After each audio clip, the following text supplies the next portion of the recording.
안녕하십니까? 이번 시간에는 갈등 이론에 대해서 수업을 하겠습니다. 근대 공교육이 도입된 이후 이전까지 신분에 의해서 사회적 지위가 결정되던 것에서 개인의 노력 그리고 능력에 따라서 결정되는 사회로 변했습니다. 그리고 많은 사람들이 교육을 통해서 사회 이동이 가능한 그런 사회로 변하게 되는 것을 알게 되었습니다. 그런데 시간이 지나고 자본주의 사회가 고도화되고 자본주의 계층 구조가 어느 정도 완성이 된 이후부터는 많은 사람들이 이런 의문을 가지게 되었습니다. 과연 교육이 이전 우리가 꿈꿔왔던 위대한 평등장치, 그러니까 교육을 통해서 청년들이 성공하고 자신의 능력에 따라서 성공하는 그런 사회가 여전히 유효한 것인가? 초창기 자유민주주의가 도입이 되고 시장경제가 시작이 됐을 때 그때와 같이 활발한 사회이동이 현재에도 가능한가? 이런 의문을 갖기 시작을 했습니다. 많은 나라에서 과연 정말 능력에 따라서 결정이 되고 있는 것인가? 아니면 부모의 사회 경제적 배경에 따라서 그것이 주요 변수인가? 이런 의문을 갖기 시작을 했고, 교육사회학자들, 많은 경제학자들, 이러한 사람들이 이 부분에 대해서 연구를 시작하게 됐습니다. 그거에 대한 내용과 결과를 오늘 말씀을 드리겠습니다. 한마디로 능력인가 배경인가, 이것이 오늘의 주제입니다. 이거에 대한 연구는 제일 먼저 미국에서 볼스와 긴티스라는 사람, 이 사람들은 교육 경제학자들입니다. 그러니까 경제학적인 지식을 가지고 교육 현상을 분석하는 학자들이었습니다. 이 사람들이 1976년에 책을 내는데요. 연구 내용은 이런 겁니다.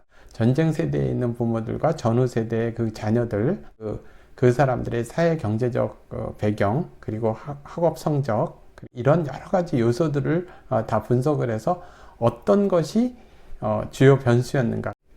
이제 공부가 쉬웠어요. 그리고 이렇게 올라가는 사람도 물론 있었습니다. 여러분들 아시죠? 이러면서 세탁소집 딸이 미국에서 이민을 가가지고 하버드 대학교에 들어가는 케이스, 할렘에서 공부를 해서 흘러가는 케이스도 있었지만, 이러한 부분들은 대체로 이렇게 일반적인 현상들이라고 볼 수는 없고요.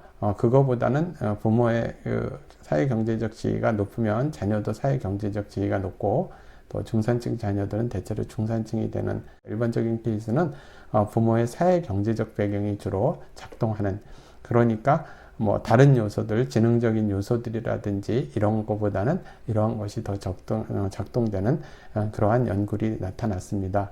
그러면서 많은 미국인들이 걱정을 하기 시작을 했습니다. 미국 사회에서의 가장 큰 미덕은 자수성가입니다. 링컨, 그리고 또 빌 게이츠도 그렇죠. 그래서 많은 사람들이 미국에서는 유럽에서 와서 아무것도 가지지 않아서 성공하는 그런 거를, 그리고 사람들이 굉장히 부러워하는, 그리고 미국 사회의 아메리칸 드림이라고 해서 이렇게 그것을 굉장히 긍정적으로 묘사하는, 뉴욕도 빅 애플이라고 그러지 않습니까? 애플 이렇게 보면은 이렇게 사과를 확 베어 먹은 자국이 있지 않습니까? 미국에 건너와서 크게 사과를 확 베어 먹어라, 이런 뜻으로 미국은 유럽과 다르게 노력에 따라서 성공하는 사회에 있는데 어쩌다가 우리가 계층 구조가 고정이 되지 않는가, 이런 우려를 하기 시작을 했습니다. 결국 이 경제적 재생산의 주요 포인트는 경제적 자본입니다. 부모의 사회 경제적 지위가 교육을 통해서 자녀에게 대물림된다. 이러한 부분에 대해서 상당히 우려를 하기 시작을 했습니다. 갈등 이론 파트에서 두 번째로 중요한 것은 문화적 재생산 이론입니다. 문화적 재생산은 문화적 자본에 의해서 설명을 하는 건데요. 경제적 재생산뿐만 아니라 문화적 자본이 그 부의 대물림에 굉장히 중요한 요소로 작용을 한다, 이렇게 보는 입장입니다. 영국의 베이슬 번스타인과 피에로 보드가 대표적인 학자들인데요. 베이슬 번스타인은 언어학자입니다. 그래서 계층별, 직업별로 많은 연구들을 하고 굉장히 흥미로운 연구들이 굉장히 많이 있습니다. 직업별로다가 하루에 단어 사용이 어느 직업이 가장 많이 하고 어느 직업이 가장 적게 했는가, 그런 연구들도 있었고요. 또 계층별로, 사회계층별로 하루 사용하는 단어와 또 얼마만큼 추상적인 언어를 구사하는가, 그리고 가장 중요한 것은 그러한 직업별 또 계층별로 사용하는 단어와 언어 습관, 이러한 것들이 자녀한테 어떻게 영향을 미치고 그 자녀들은 학교에 가서 성공과 실패로 어떻게 이어지는가, 이러한 많은 연구들과 책들이 있습니다. 영국 사회도 많은 아프리카와 아시아에서 이민을 와서 사는 다인종 사회이고, 그들이 실제로 5세가 되었을 때가 공식적으로 영어를 사용하게 되는 그러한 아동들도 굉장히 많이 있습니다. 그러니까 출발선상이 다르다는 거죠. 그러한 것을 그러니까 언어학적으로 분석을 해서 실제로 중산층 이상 자녀가 학교에서 어떻게 유리하고 저소득층 자녀나 유색인종 아동들이 학교에서 어떻게 실패하는가를 분석을 해냈습니다. 두 번째로 피에로 보듀라고 있는데요. 이 사람은 문화적 자본으로 설명을 하는 겁니다. Cultural Capital. 그러니까 많은 사람 개인과 집단은 문화적 자본을 소유하고 있습니다. 그러니까 음악 선생님은 음악에 대해서 다른 사람들에 비해서 더 많이 알겠죠. 또 화가는 그림에 대해 문화적 자본을 더 가지고 있겠죠. 어떤 사람은 경제에 대한 조예가 깊고, 또 목수는 나무에 대해서, 나무 재질에 대해서 잘 알 테고요. 다른 사람에 대해서보다 이렇게 어떤 것이 더 문화적 자본을 가지고 있는가, 그런 개념입니다. 계층별로도 다르고 개인별로도 다르고 집단별로도 다르겠죠. 그런데 어느 집 자녀가 유리하겠습니까? 학교에서 배우는 그 지식들이라든지 또 문화, 이러한 것들이 어떤 게 집의 문화가 되고 어떤 것이 공식적인 지식이 됩니까? 결국 중산층 이상 자녀들, 또 그 사회 헤게모니를 가지고 있던 사람들의 아동들이 학교에서 성공할 수 있는 굉장히 유리한 여건이다. 그러한 것을 문화적 자본으로 설명을 하고 있는 겁니다. 프랑스 사회는 전통적으로 그게 뭐 그러니까 황제서부터 해서 중앙 귀족, 그리고 지방 영주, 그 외에 굉장히 이렇게 그 신분제가 세분화되어 있고, 그러한 부분들에 있어서 각자 다른 뭐 생활 양식, 또 뭐 문화 양식, 식사 예법, 또 뭐 생활 예법, 이런 것이 굉장히 다르고 발달되어 있죠. 그런 점에 있어서 피에르 보듀는 그 사회에 그러한 연구를 하기에 굉장히 적합했을 테고, 또 그러한 관심을 가질 수밖에 없었을 것입니다. 그런 점에서 문화적 재생산 이론가들이 밝혀낸 것은 이 세상에 학교라는 것은 능력이라든지 뭐 적성이라는 것이 그런 거를 작동하기보다는 그 사회 경제적 배경이 더 중요한 요소로 작동을 하지만, 그 중에서의 이 사람들이 밝혀낸 부분은 문화적 자본이다.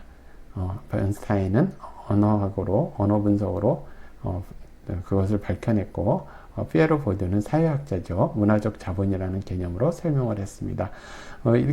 좀 전에 말씀을 드린 그 개인별로 또 집단별로 계층별로 여러 문화 양태를 나타내고, 그것이 어떻게 작동하고 사회에서 어떻게 지배하고 그것이 어떻게 받아들여지는가, 그러한 것을 아비투스 개념으로 설명을 합니다. 이 부분이 굉장히 재미있고, 제가 학생 시절에 굉장히 피에르 보듀 책을 많이 봤고, 제 연구실에도 보듀 책은 굉장히 많이 있습니다. 결국 제 지도 교수와 같은 신교육 사회학자들이기 때문에 그런 겁니다. 자, 그러면 문화적 재생산은 이 정도로 요약을 하겠습니다. 다음에는 그 상대적 자율에 대해서 설명을 드리겠는데요. 이전까지 그러니까 계급 재생산, 그러니까 계급 재생산만 존재한다면 그럼 학교는 아무도 성공하지 못할 겁니다. 그렇지 않겠습니까? 부모의 사회 경제적 배경에 따라서 가난한 집은 거의 다 가난한 사람이 되고, 또 이렇게 부유한 사람의 자녀들은 그대로 부모와 같이 부유한 사람이 된다. 이제 이렇게 되는 거죠. 거기에는 어떤 그 공간이 없는 거죠. 그렇지만 이 세상은 꼭 그런 건 아니지 않습니까? 그 다음에 이어서 이제 그 마이클 애플이 제 지도 교수입니다. 이 사람이 이제 학교 교육의 역할에 대해서 이야기하는데 세 가지로 설명을 합니다. 이 사람들도 이제 다 갈등 이론이나 또 신교육 사회학자들이라고 말을 할 수 있습니다. 이제 마이클 애플 같은 경우는 지식사회학자의 입장이 가깝죠. 제가 지식사회학에서도 말씀을 드린 학교라는 것은 그렇다. 기존에 있는 이념들이라든지 이데올로기라든지 문화를 재생산하는 역할을 한다. 기존에 있는 가치관이나 이데올로기나 문화나 뭐 이러한 것들이 다음 세대로 전달이 된다. 재생산. 또 하나의 학교 교육에서 일어나는 것은 정당화다. 그 사회에서 헤게모니를 가지고 있는 사람들의 이데올로기나 문화나 지식이 공식적인 지식이 되고 그것이 정당한 것으로 학교에서 가르쳐진다. 제가 설명을 드렸죠. 지난 저 지식사회학 시간에 공식적 지식이 어떻게 결정되는 이런 역할들이 있다. 반면에 이제 사람은 그러나 수동적인 존재가 아니기 때문에 항상 새로운 거를 개척하고 그들이 새로운 지식도 찾아내고 또 상당히 노력을 한다. 자신들이 그 사회를 갖다 불평등이나 여러 부분을 갖다가 극복하기 위해서 많은 노력을 한다. 그래서 이제 우리가 이야기하는 이민을 가서 세타스코 딸이 하버드를 들어가기도 하고 할렘에 있는 청소년이 또 크게 성공을 하기도 하는 거고요. 또 기존에 있는 이데올로기나 지식을 공식적인 지식을 저항을 해서 또 새로운 개념들을 만들어내고 그러니까 학교는 재생산도 일어나고 정당화도 일어나고 생산도 일어나는 것이다. 이제 이렇게 설명을 하는 것은 마이클 애플이라고 이야기를 할 수가 있습니다.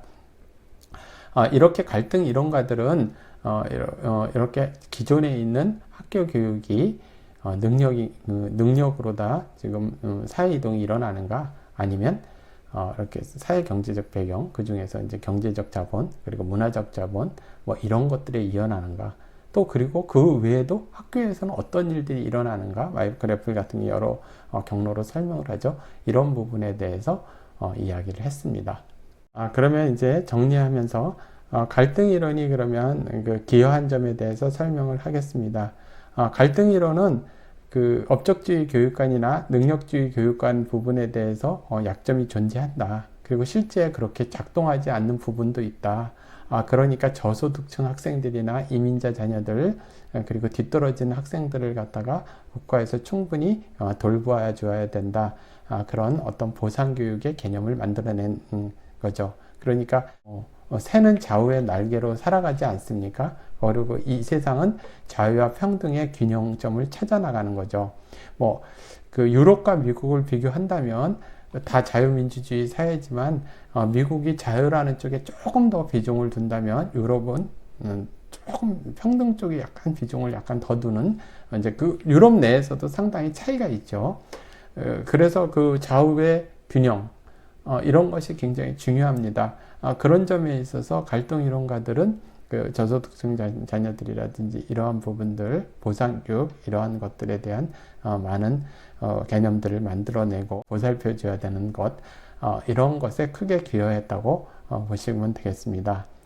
결과적으로 있어서 경직되지 않은 사고방식으로 해서 균형점을 마련을 하고 실제 교육 목표 그러니까 어떤 이데올로기나 그런 것보다 더 중요한 것은 실제 학생들이 어떻게 이렇게 학교에 다니고 있는가, 실제 평등이 작동되는가, 작동되지 않는가, 또 자유는 실제로 충분히 주어지는가, 주어지지 않는가, 이런 거에 초점을 두면 자연스럽게 될 것이라고 생각합니다. 그러니까 중요한 것은 열린 마음이라고 생각을 합니다. 이상 마치겠습니다.